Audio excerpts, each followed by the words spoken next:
Annyeong,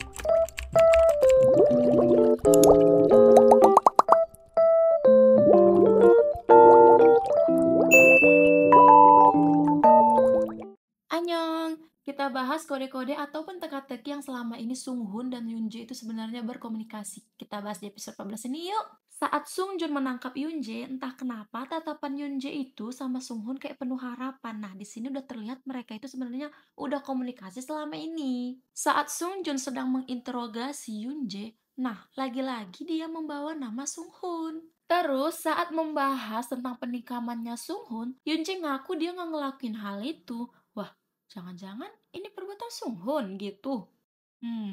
Kemudian Sungjun langsung ngecek isi laptopnya Yoonjae dan ternyata diskanya udah hilang. Yang ternyata diska itu udah ada di tangannya Pak Kepala Yom dan dia buang aja. Nah, beginilah ceritanya perawat Cho bisa punya anak dari Pak Bae. Jadi saat perawat Cho melihat Pak Bae menyiksa anak, dia itu ngintip. Nah, ketahuan sama Pak Bae. Karena ketahuan, dia langsung dikejar dan diperkodok. Gitu. Jadi bisa dibilang nggak sama-sama suka, tapi terpaksa. Akhirnya Sunghun ketemu sama Yoonjae secara empat mata. Nah, saat ini dia bilang dia itu mau membantu Yoonjae, tapi kelihatan ekspresinya itu nggak bisa dibaca gitu. Kok Sunghun bisa ya memeranin gini? Memang debak banget dia.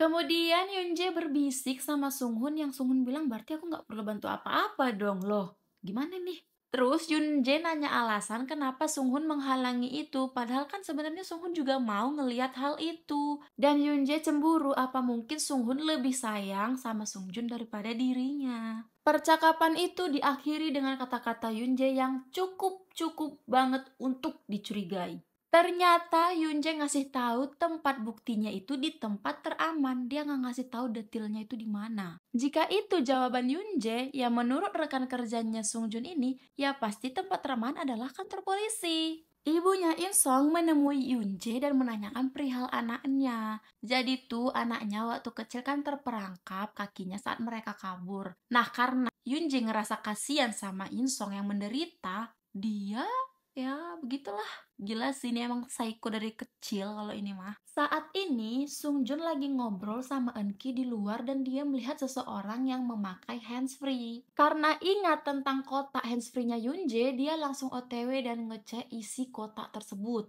Tak lama kemudian, dia langsung menginterogasi Yoonjae dengan pertanyaan yang sedikit memancing. Diawali dengan kasus pertama anak Pak Baik yang dia mengakui bahwa dialah pelakunya yang udah ada di dalam mobil tersebut. Kemudian Sungjun menunjukkan video yang direkam oleh Yoonjae saat dia beraksi di pembunuhan pernikahan tersebut. Jadi saat Sungjun buka kotak handsfree-nya Yoonjae, memang di dalamnya itu ada memori yang disimpannya.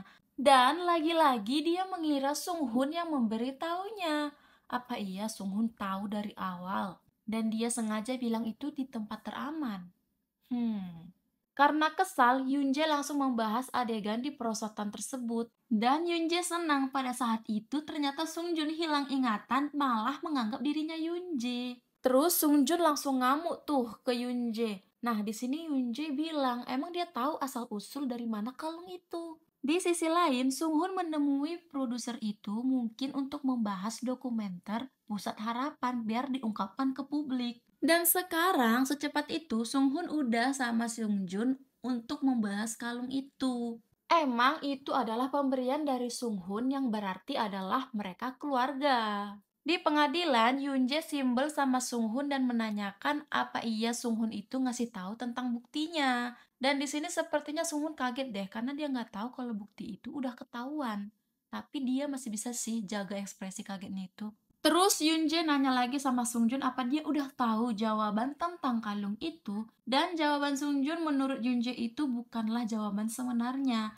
Sehingga dia sengaja mendorong Sungjun biar mungkin ingatannya ingat. Dan yap, Sungjun sedih banget sih, kecewa banget karena sebenarnya selama ini Sunghun ataupun Hyungnya lah yang mencuci otak dia sejak kecil. Jadi Sungjun selama ini menderita menganggap dirinya anak adopsi dan gak boleh membahas tentang dirinya di depan keluarganya itu ya karena Sunghun. Yah, beginilah hidup, yang salah orang tua, yang jadi korban, yang kena imbasnya selalu anak. Sedih banget sih Sung Jun, udah pasti kan dia itu sayang banget sama Hyungnya, dia itu percaya sama Hyungnya. Sekarang Sung Jun mendatangi Yoon Jae dan menanyakan hal apa yang maksud Yoon Jae selalu bilang bahwa Sung Hoon nggak boleh mengkhianatinya.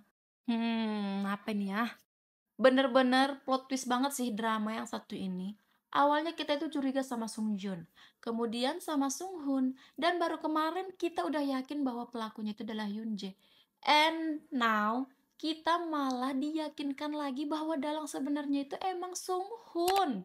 Dan kalau emang dalangnya itu adalah Sung Hoon, wah nggak heran dong pemilihan juri itu pasti disengaja sama dia. Seperti biasa, jangan lupa di subscribe, like, comment, and share ke besti-besti kalian ya.